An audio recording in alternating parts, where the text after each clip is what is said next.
সিংহের পেটে সিংহ হয়, তাই না? রাজাকারের পেটে কি হয়? আমি কিন্তু কথা বলি নাই, আপনারা বলছেন। তারা কোনোদিন শহীদ হতে পারে না, শহীদের মর্যাদা দিতে পারে। যিনি দেশকে লিড করবেন তিনি দেশ নায়ক। আজ থেকে তার নাম হবে দেশ নায়ক তারেক রহমান। আর যারা দেশের বিরুদ্ধে অস্ত্র ধারণ করে তারা হলো বিশ্বাসঘাতক। তারা কোনোদিন শহীদ হতে পারে না, শহীদের মর্যাদা দিতে পারে। আমি বিএনপিতে কেন এলাম? বিএনপি সংস্কারে বিশ্বাস করে।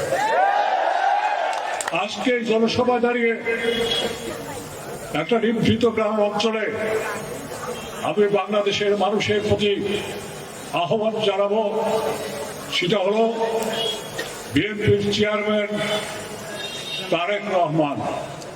আজ থেকে তার নাম হবে দেশ নায়ক তারেক রহমান।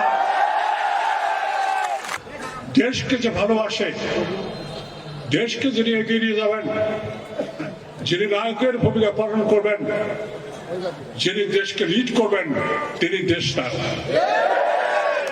আমার কাছে তাই মনে হয়েছে তার সাথে কথা বলে।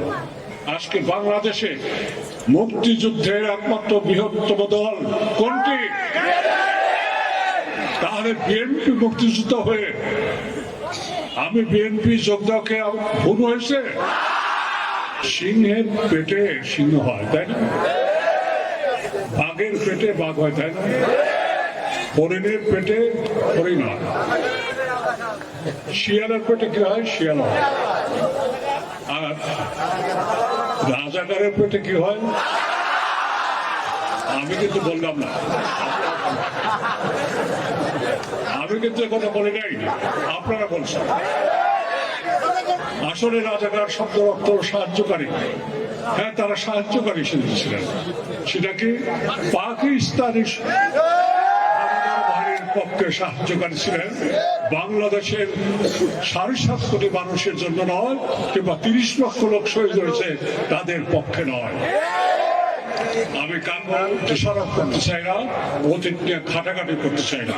যারা এখন পর্যন্ত 71-এ 30 লক্ষ লোক শহীদ হয়েছে তাদের জন্য প্রকাশ্যে ক্ষমা চায়নি, তারা কি এখনো বাংলাদেশকে তাহলে ভালোবাসে?